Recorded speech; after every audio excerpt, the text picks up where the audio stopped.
In this video, we're going to share with you how to maneuver between the 3 different departments in the immigration system. Coming up.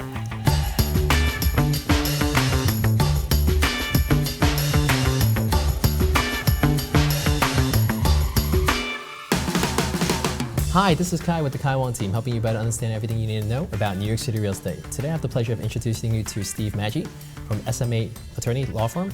He's an immigration attorney here in New York City. How are you doing today? Doing great, Kai. Thanks for having me. Thank you for being here. Can you share a little bit about yourself today? Sure. I'm an immigrant. I'm originally from Argentina.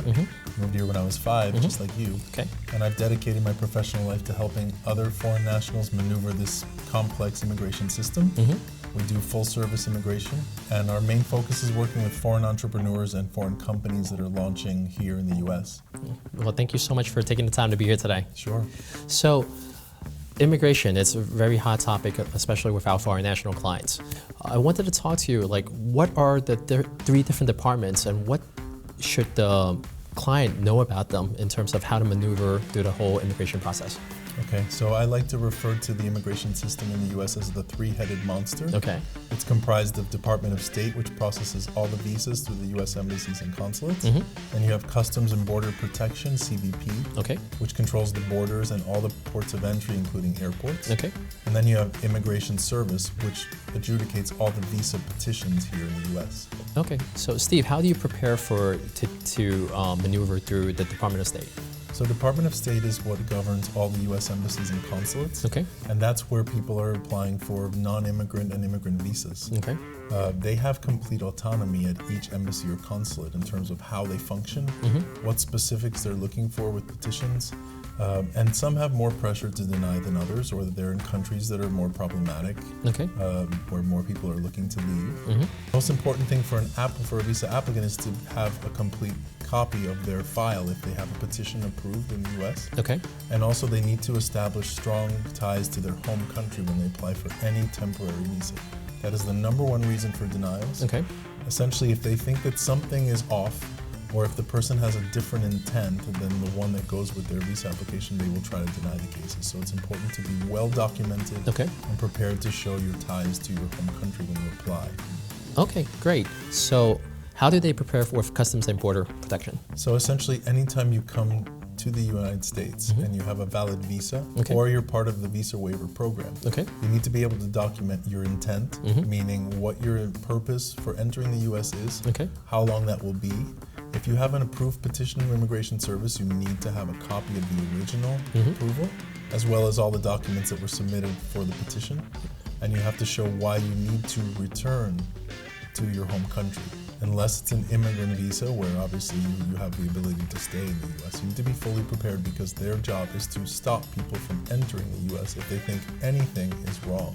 So for them, it's really, they want to make sure that you're actually going to have an intent to go back home. And that's where we were talking about the strong ties back to your home country, correct? Correct. Got it. You have to be able to document that on all fronts. So if you started with a visa application and you were able to get the visa approved, you still have to prove to Customs and Border Protection that your intent corresponds to your visa. Meaning, for example, you come in as a student, but they look through your phone and they see that you have a job offer and you're starting on Monday. Your intent does not correspond to your visa. They can deny you entry and send you home. Got it. And oftentimes what happens is people get barred for 3, 5, or 10 years, depending on what they perceive to be the intent. Okay. And so you have to be able to document that. So, for example, where you were just talking about the student, what if the intent changed? He went from student to looking for a job. At what point do you have to, can you notify them and let them know and change out the intention?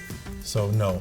Okay. Essentially, when you enter, you have to have the specific intent that goes with that specific visa.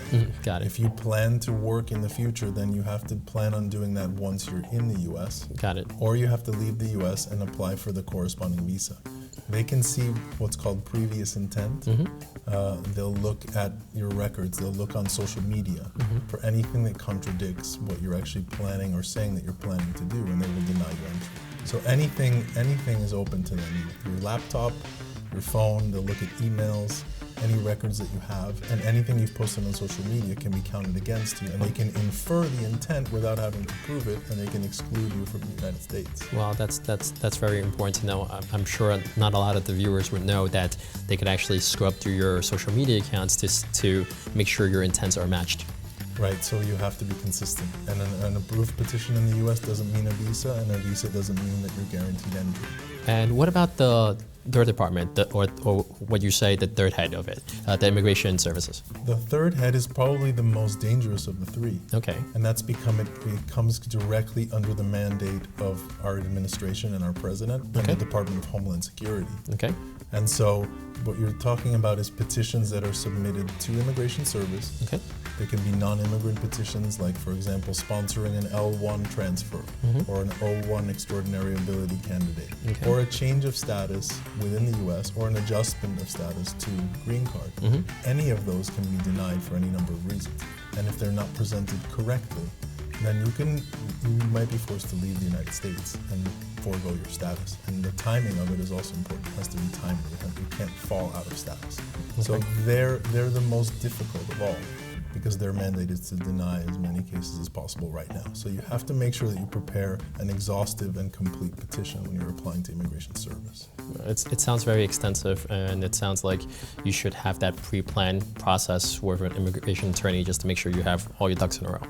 You can't afford to improvise, and submitting your own petition most of the time will lead you to go home as opposed to staying or entering the U.S. Okay. So from your perspective, if someone is considering immigrating here from their home country, should they try to reach out to an immigration attorney in their country, or reach out to one here?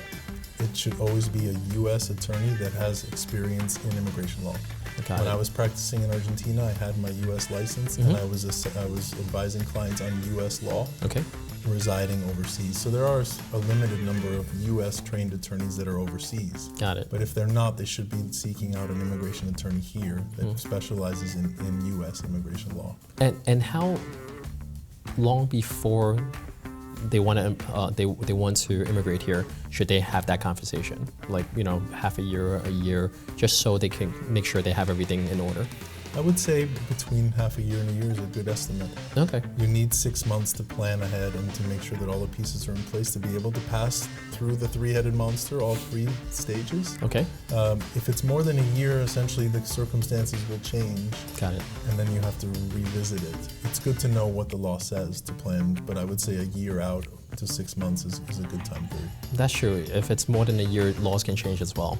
So it's good to keep it as close as possible. Yeah, the law hasn't been changing, but the application of the law has. And literally in our petitions, we see changes every few months. Got it. And only an immigration lawyer who has a lot of work and is on top of those changes and how the law is being interpreted can advise the client correctly.